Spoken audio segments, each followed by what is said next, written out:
ገዱ አንዳርጋቸው ጠቅላይ ሚኒስትር አብይ በትግራዩ ጦርነት ወቅት አስመራ ይላኩኝ የኤርትራ መንግስትን እንዳመሰግን እንጂ ጠቅላይ ሚኒስትሩ እንዳሉት ሻቢያ ትግራይ ላይ የሚፈጽመውን ጥቃት እንዲያቆም አይደለም ብለዋል።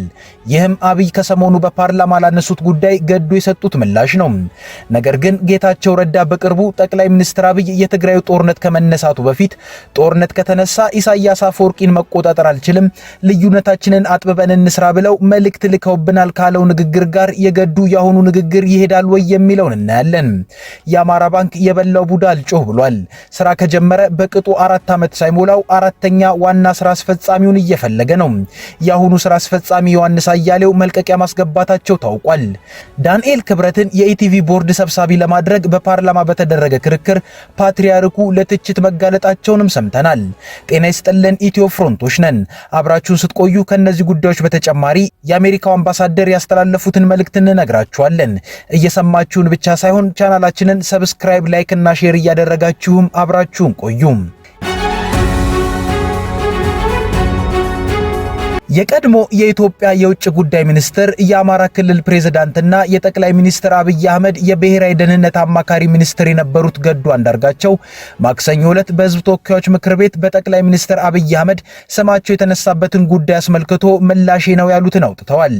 ጠቅላይ ሚኒስትር አብይ አህመድ በዚሁ የፓርላማ ስብሰባ ላይ የእሳቸውና የኤርትራ መንግስት ግጭት ውስጥ የገባው አሁን ሳይሆን በትግራዩ ጦርነት ወቅት መሆኑን አንስተው ይህም የኢትዮጵያ ጦር አንዱን ከተማ አስለቅቆ ሌላኛውን ከተማ ለመያዝ ወደ ውጊያ ሲሄድ የኤርትራ ጦር እየተከተለ ቀድሞ በተለቀቀው ከተማ ገብቶ ውድመትን ይፈጽም ነበር ብለው ነበር ጠቅላይ ሚኒስትሩ።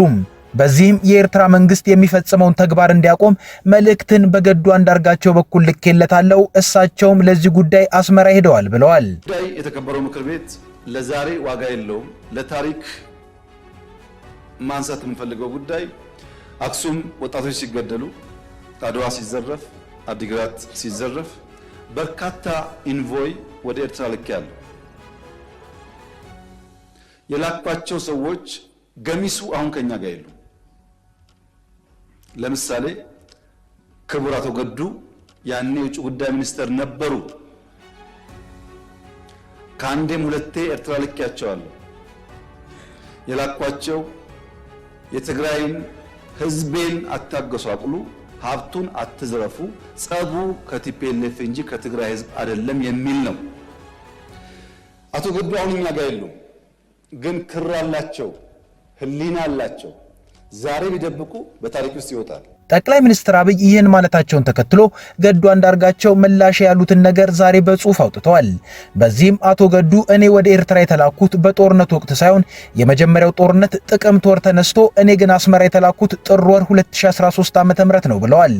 የተላኩበት ዓላማም ጠቅላይ ሚኒስትር አብይ እንዳሉት የኤርትራ መንግስት በትግራይ ላይ ጥፋት እንዳያደርስ ለመናገር አይደለም ብለው 3 ነጥቦችን ደርድረዋል።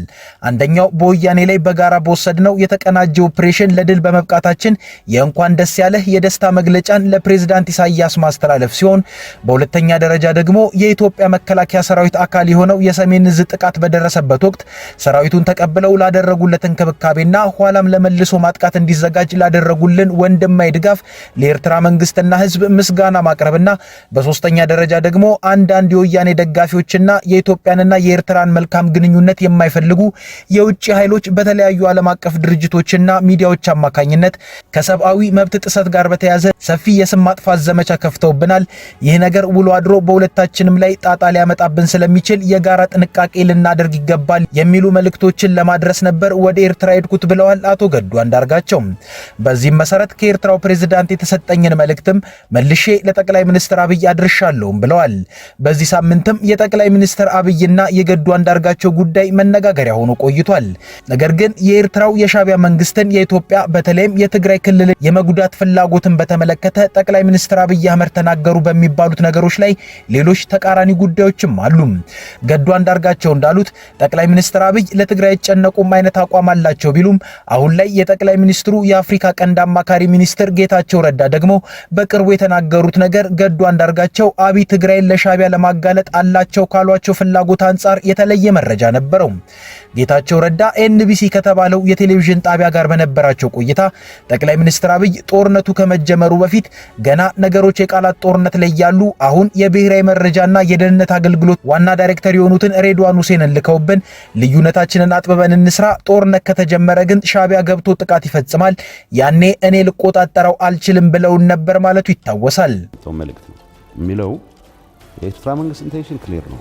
ግጭት ውስጥ ከገባን አድቫንቴጅ ወስዳል፣ ላስቆመው አልችልም። ስለዚህ ያለን ልዩነታችንን አብረን ብንሰራ ነው የሚያዋጣው ብሎ ጠቅላይ ሚኒስትሩ ይሰጥለከለ ሁላችንንም አግኝተዋል። እኔ ጋር እንደ 10 ቀን ቆይቶ ነው የተመለሰው፣ ግን የተቀበለው ሰው አልነበር። ቀድሞ የተነገረውን የጌታቸውን ነገር ስንሰማ ጠቅላይ ሚኒስትር አብይ ኢሳያስ አፈወርቂን ወደ ትግራዩ ጦርነት ጋበዙትም አልጋበዙትም ጦርነቱ ከተጀመረ ሻዕቢያ አጋጣሚውን ተጠቅሞ ጥቃት መፈጸሙ እንደማይቀርና በጦርነቱ መሃል ደግሞ አብይ ከህወሓት ጋር እየተዋጉ ሻዕቢያንም መከላከል አልችልም ሲሉ በፓርላማ የተናገሩትን አስማምቶ መውሰድ ይቻላል። በጌታቸው ረዳ አነጋገርም አብይ ትግራይን አሳልፎ ለሻዕቢያ ጭፍጨፋ አጋለጠ ማለትም አይቻልም ይሆናል፣ በጌታቸው ረዳ አነጋገር ማለት ነው። ነገር ግን ገዱም ወደ ኤርትራ ይዤ ሄድኩት ያሉትን መልእክትም ከሶስተኛ ወገን ማጣራትና መመርመርም አስፈላጊ ሊሆን ይችላል።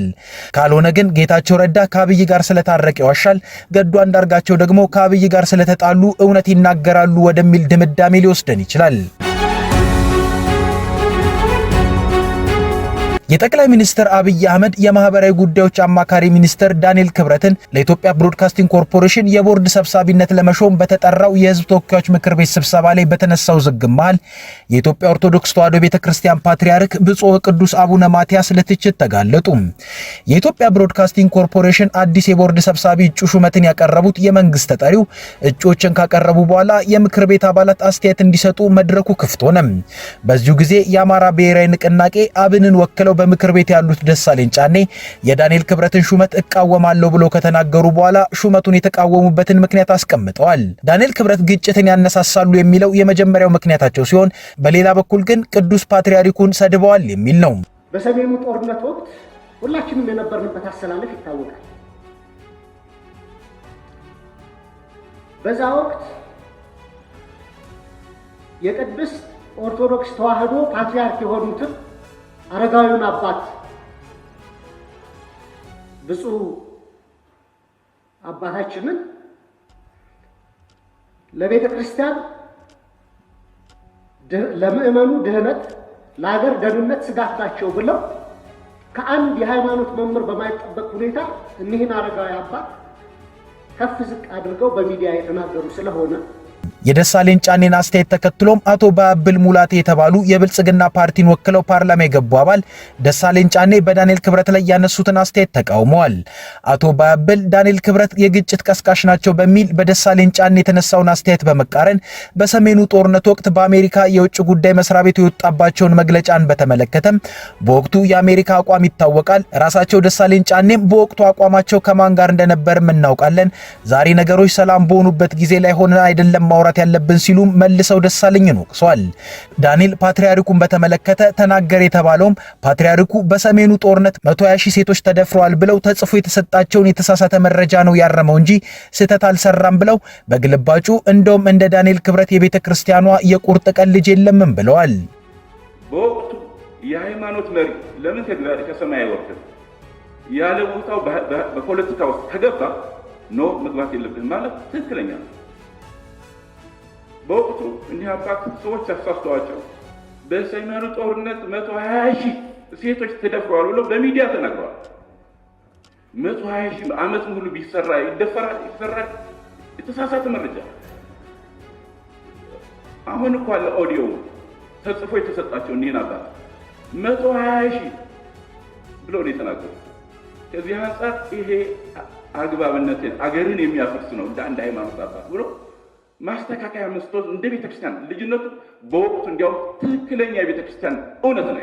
ከዚህ ክርክር በኋላ ግን የዳንኤል ክብረት የኢትዮጵያ ብሮድካስቲንግ ኮርፖሬሽን የቦርድ ሰብሳቢነታቸው ጸድቋል። መረጋጋት የራቀው የአማራ ባንክ ስራ ከጀመረ በቅጡ 4 ዓመት እንኳን ሳይሞላው አራተኛ ፕሬዝዳንቱን በማፈላለግ ላይ መሆኑ ታወቀ። ባንኩን ከገባበት ቀውስ አውጥተው ወደ ትርፍ ያስገቡትና ባንኩን ለ1 ዓመት ከ5 ወራት የመሩት ዮሐንስ አያሌው ከባንኩ ዋና ስራ አስፈጻሚነት እንደሚነሱም ታውቋል።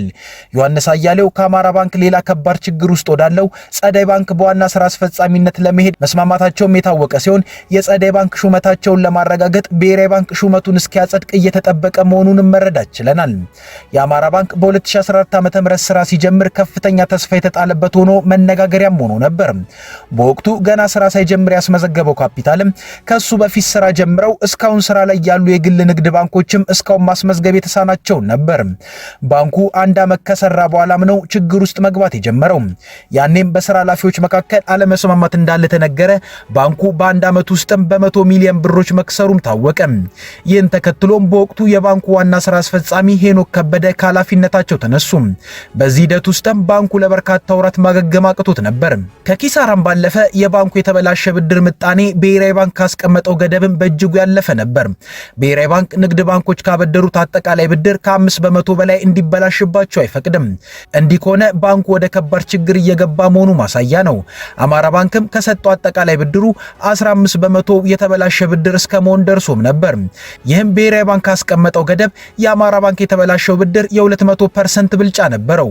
በዛ ላይ ባንኩ አትራፊም አልነበረም። በጥቅሉም ባንኩ ዘርፈ ብዙ ችግር ውስጥ ነበረ ማለት ይቻላል።